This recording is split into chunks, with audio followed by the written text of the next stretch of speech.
तो ठीक है, हमने मतलब जब चैप्टर 1 CRE का चालू किया था तो हमने मतलब बहुत सारी चीज़ें देखी थी। एक तो रेसिडेंस टाइम डिस्ट्रीब्यूशन देखा था, ET देखा था। तो पहले हम क्या कर रहे थे, उधर कंसंट्रेशन वर्सेस टाइम का ग्राफ दिया होता था, तो इसका पहले अपन एरिया निकालते थे। इसका एरिया निकाल के हम क्या करते थे, जो हमने ET डिफ़ाइन किया था वो होता था C/Q। अगर एरिया ही Q है,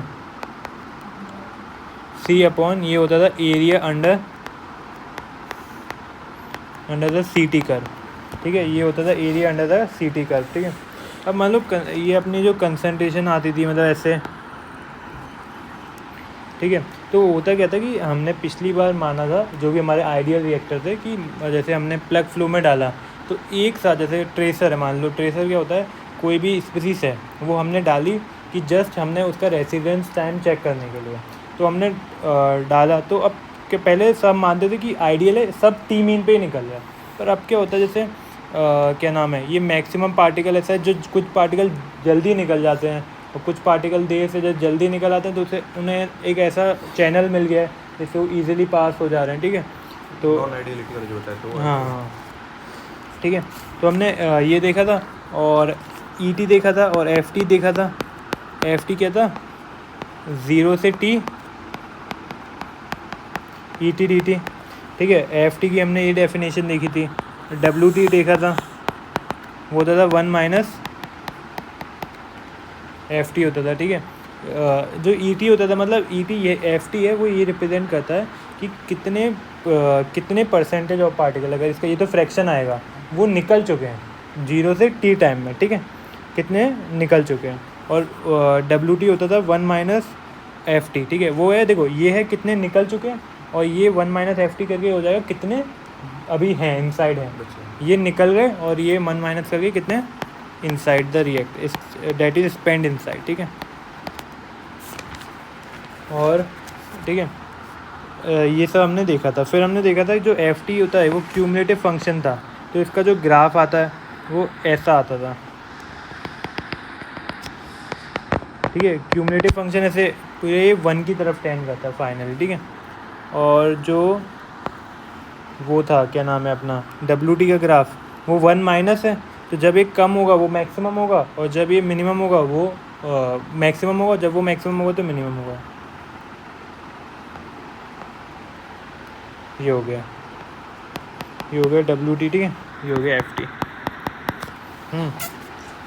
तो ये सब वगैरह हमने देखा था ना कि, और जैसे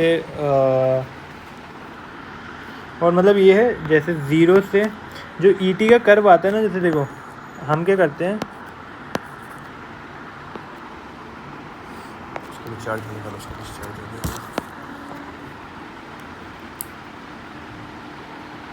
ठीक है, हम क्या कर रहे थे कि हमने देखा था कि हम मतलब जैसे C और T का हमारा ये आ रहा है।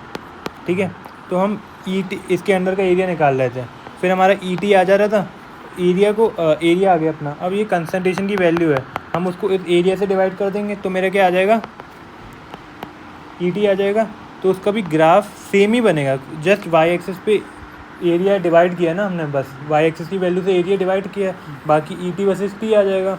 तो हमें नया ग्राफ बनाने की ज़रूरत नहीं है, हम इसी यहाँ पे वो वही एक्सिस बना देंगे और इसका भी सेम ही नेचर होगा, क्योंकि हम y वैल्यू को जस्ट 1 से डिवाइड कर रहे हैं। ठीक है, फिर हमने 4 मूवमेंट देखे थे। ठीक है, उसमें तो पहला तो था T मीन। ठीक है, तो ये था 0 से T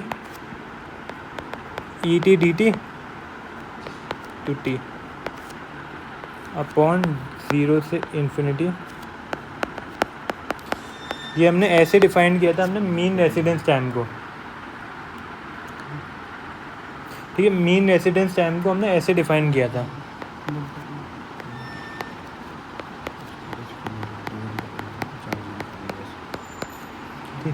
ठीक है, तो ये चीज़ अपनी 1 होती थी और ये आ गया था अपना मीन रेसिडेंस टाइम का फॉर्मूला, ये होता था। अब इसको मतलब निकालना कैसे है अपन को, तो इसको निकालना ऐसे, हम क्या करेंगे कि ET × T divide by DT।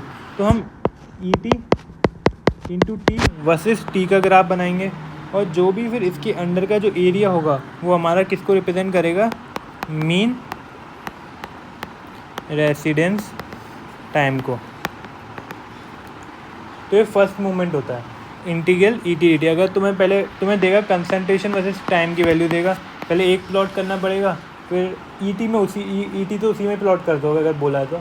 वहाँ से एरिया निकाल दिया, एरिया निकालने के बाद इससे डिवाइड कर दिया तो ई आ जाएगा सबका, फिर उसको टाइम से मल्टीप्लाई करके इसको प्लॉट करोगे वर्सेस टाइम से, तो तुम्हारा वो आ जाएगा, क्या नाम है, सन टाइम से ईटी कैसे आएगा? ई टी होता है ना, इसका एरिया निकालो, ई टी होता है वो होता है concentration versus area under C T कर,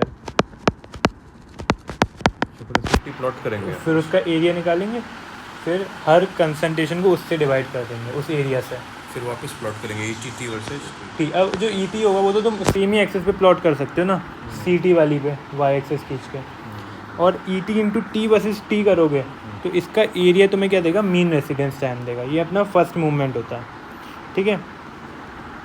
और मतलब जो अपना फिर एक होता था सिग्मा स्क्वायर, और सिग्मा स्क्वायर का भी अपने पास वो होता है, क्या नाम है,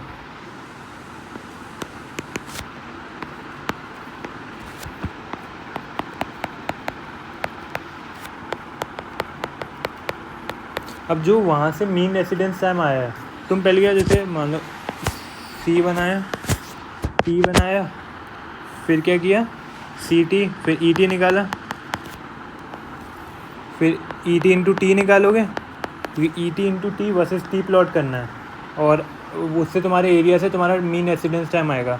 अगर सिग्मा स्क्वायर करना है तो प्लॉट क्या करना पड़ेगा, ये वाला पैरामीटर वर्सेस टी, तो जो तुम्हारा E T into T versus D T plot करके मीन रेसिडेंस टाइम आया है, तो तुम अब करोगे T into T M minus का whole square into E T, ये वाली चीज़ निकालोगे, या ऐसे भी निकाल सकते हो, पहले टी माइनस टी एम का होल, टी तुम्हें दिया हुआ है, टी एम यहाँ से निकल जाएगा, फिर क्या नाम है, इसके होल स्क्वायर करो, फिर वहाँ से ई टी का मल्टीप्लाई कर देना, और फिर टी के बीच में प्लॉट करोगे, वहाँ से सिग्मा स्क्वायर आ जाएगा। ऐसे ही इसका और टी का जो एरिया अंडर कर होगा वो टी एम देगा ना, वो टी एम देगा, सही है। ऐसे अपने दो मूवमेंट और होते हैं, और सिग्मा क्या रिप्रेजेंट करता है, स्प्रेड को रिप्रेजेंट करता है। और हमेशा याद रखना, जो स्प्रेड होता है वो सी एस टी आर के लिए ज़्यादा होता है, और पी एफ आर के लिए वो स्प्रेड कम होता है। Sigma C S T R के लिए ज़्यादा होता है, उसके लिए कम होता है, ठीक है। अब स्क्यूनेस अपने निकाल सकते हैं, वो होता है 1/(3/2) 0 से infinity T minus T M का whole cube into E T D T. Process है पूछेगा इंटरनेशनल, मतलब ये टर्म नहीं पूछेगा, निकलवाए हैं, ये चारों मूवमेंट होते हैं जो अपन को मतलब ग्राफ बना के ही निकालना है। क्वेश्चन में ये दिया रहेगा एज इट इज, क्या, कर्टिसिस निकालो, सिग्मा निकालो। हाँ 4 मूवमेंट कहते हैं ना, फर्स्ट तो mean residence time, second movement sigma, इसे थर्ड मूवमेंट कहते हैं, स्क्यूनेस को रिप्रेजेंट करता है, और इसे कहते हैं फोर्थ मूवमेंट, कर्टिसिस। हाँ कर्टोसिस। चार ग्राफ बनेंगे। हाँ, और इनका वो भी पूछ सकते हैं, जैसे जो स्क्यूनेस होता है वो जैसे अपना ये नॉर्मल ग्राफ तो ऐसा होता है ना, तो ऐसे ये देखो ग्राफ ऐसे भी हो सकता है, ग्राफ ऐसे भी हो सकता है, तो स्क्यूनेस रिप्रेजेंट करता है। और जो कर्टोसिस होता है वो पीक होता है ना, जो पीक ग्राफ का, उसको रिप्रेजेंट करता है, कितना शार्प है, ठीक है, कितना शार्प है, और अपना शार्प पीक है कि वो फ्लैटेंड है, ठीक है। और ये यहाँ पे एस ये ही है, क्या नाम है, स्क्यूनेस ही यहाँ से इसमें रखनी है, ऐसे है डेल्टा है, ऐसे ऐसे, ठीक है। तो ये चारों मूवमेंट हमने देखे थे पिछली बार, ठीक है। मतलब एक क्वेश्चन में भी देखा था, तो वहाँ पे ये थे टी और सी का दिया है, तो पहले ई टी निकालोगे, फिर ऐसे ही चारों मूवमेंट को प्लॉट कर दोगे। और सिग्मा याद रखना, सी एस टी आर का ज़्यादा होता है, पी एफ आर का कम होता है, ठीक है। तो अब ये हमने पूरा रिकैप ले लिया, अब हम नए टॉपिक से स्टार्ट करेंगे कि टर्बुलेंट लैमिनार, इनकी वेलोसिटी प्रोफाइल के बारे में पढ़ेंगे, ठीक है। किस चीज़ का रिकैप था?